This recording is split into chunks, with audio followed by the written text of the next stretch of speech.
Usai Gerald Van der Berta ditugaskan untuk memimpin Indonesia di SEA Games 2025, PSSI tegaskan belum memutuskan siapa yang akan melatih timnas di Thailand.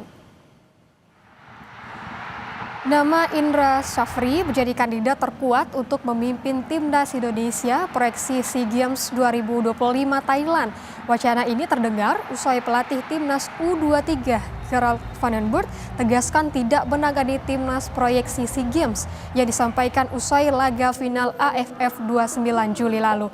Ketua Umum PSSI Erick Thohir bilang PSSI belum menentukan pelatih timnas Indonesia pada SEA Games 2025 pada Desember di Thailand.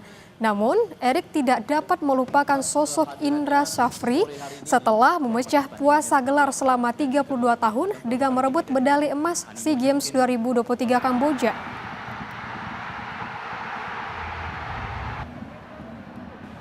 Kita jangan melupakan pahlawan.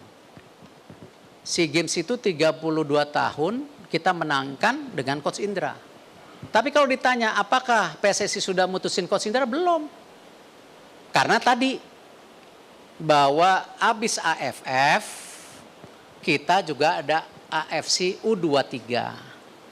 Kenapa di AFF ini kita prioritaskan pemain di bawah 22 tahun? Ya, ada alasannya sama PSSI. Kan ingat rata-rata umur itu 20,74, ada alasannya.